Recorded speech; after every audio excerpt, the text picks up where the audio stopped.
चलिए आज हम लोग देखते हैं क्रिस्टलाइन सॉलिड इंटरमोलिक्यूलर फोर्स के बेस पे कितने तरह के होते हैं। क्रिस्टलीय ठोस जो है classification of solid based on the intermolecular force, यानी कि क्रिस्टलीय ठोसों में उनमें उपस्थित अंतराणविक बलों के आधार पर चार भागों में बांटा गया है।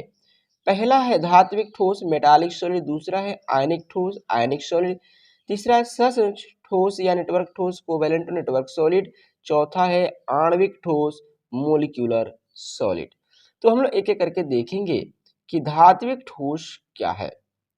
What is metallic solid? तो धात्विक ठोस कहता है वैसे क्रिस्टलीय ठोस जिनके अवयवी कण धात्विक परमाणु होते हैं और मुक्त इलेक्ट्रॉन होते हैं, इन्हें धात्विक ठोस कहते हैं। इनके कणों के बीच में कौन सा बॉन्ड पाया जाता है? तो कणों के बीच में धात्विक बंधन होता है। एग्जाम्पल में जितने भी धातु है इसका एग्जाम्पल हो जाएगा। धात्विक ठोस में जितने भी धातुएं होती है इसका एग्जाम्पल हो जाएगा। सिल्वर है, कॉपर है, 2 बार सिल्वर लिखा गया है, सोना है, सोडियम है, पोटेशियम है, एल्युमिनियम, जिंक, जितने भी धातु होती है सबके सब क्या है? धात्विक ठोस कहलाती है। धात्विक ठोसों के गुण क्या है? ये विद्युत और ऊष्मा के क्या होते हैं? सुचालक होते हैं। इनका मेल्टिंग पॉइंट बॉइलिंग पॉइंट उच्च होता है। ये आघातवर्ध और तन्य प्रकृति के होते हैं, मतलब इसको पीटने पर क्या होते हैं? पतले चादर के रूप में लाया जा सकता है। ये अधिकांश कठोर होते हैं और इनका डेंसिटी क्या होता है? उच्च होता है। डेंसिटी क्या होता है? उच्च होता है। इस सबको क्या बोलते हैं हम लोग? धात्विक ठोस बोलते हैं। आयनिक ठोस की बात कर लिया जाए। आयनिक ठोस क्या है? वैसे क्रिस्टलीय ठोस जिनके अवयवी कण आयन्स होते हैं तथा एक दूसरे से कूलम्बिक बल द्वारा क्या होते हैं? जुड़े रहते हैं। यानी कि इनके जो कंस्टिट्यूएंट पार्टिकल्स होते हैं आयन्स होते हैं और एक दूसरे से कूलम्बिक फोर्स से हेल्ड रहते हैं। इसका नाम क्या है? आयनिक सॉलिड। आयनिक सॉलिड में जितने भी आयनिक कंपाउंड हैं ये सब इसके एग्जाम्पल आ जाते हैं, जैसे silver chloride, silver sodium chloride, potassium chloride, AgBr, silver bromide. आयनिक ठोसों का कैरेक्टरिस्टिक प्रॉपर्टीज। आयनिक ठोस कठोर एवं भंगुर होते हैं, तोड़ने फोड़ने पर टूट फूट जाते हैं। इनके द्रवणांक तथा क्वथनांक उच्च होता है चूंकि आयन से बने होते हैं। तीसरा है आयनिक ठोस ध्रुवीय विलायकों में घुलनशील होते हैं। पोलर चीजें पोलर में डिजोल्व होते हैं, तो आयनिक सॉलिड जो होता है पोलर चीजें होती है।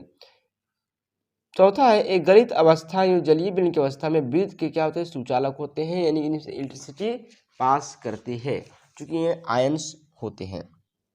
क्या होते हैं? आयन्स होते हैं। तीसरा क्या है? ध्यान देंगे सहसंयोजक ठोस। सहसंयोजक ठोस कोवैलेंट सॉलिड क्या है? वैसे क्रिस्टलीय ठोस जिनमें परमाणु एक दूसरे से कोवैलेंट बॉन्ड के नेटवर्क द्वारा जुड़े रहते हैं कोवैलेंट सॉलिड कहलाते हैं। कोवैलेंट बॉन्ड मतलब आप समझते हैं कि एक परमाणु दूसरे परमाणु को इलेक्ट्रॉन का साझा करके बनता है। इसमें डायमंड है, ग्रेफाइट है, क्वार्टज है, सिलिकॉन कार्बाइड है, ये सब क्या है? कोवैलेंट सॉलिड के एग्जाम्पल है जिसमें कोवैलेंट बॉन्ड होते हैं। कोवैलेंट बॉन्ड का जो प्रॉपर्टीज है ध्यान देंगे, ये अधिकांश कठोर होते हैं, इनका गलनांक उच्च होता है, ये विद्युत के सुचालक कुचालक होते हैं, इनका बॉइलिंग पॉइंट थोड़ा सा लो होता है। आणविक ठोस।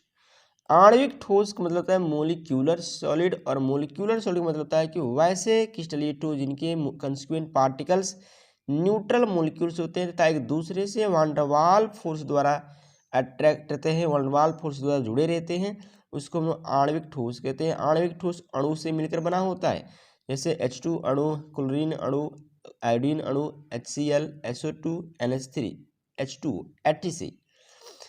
आणविक ठोस 3 प्रकार के होते हैं: ध्रुवीय ठोस पोलर मोलिकुलर सॉलिड, अध्रुवीय ठोस नॉन पोलर मोलिकुलर सॉलिड, और हाइड्रोजन बॉन्डेड मोलिकुलर सॉलिड।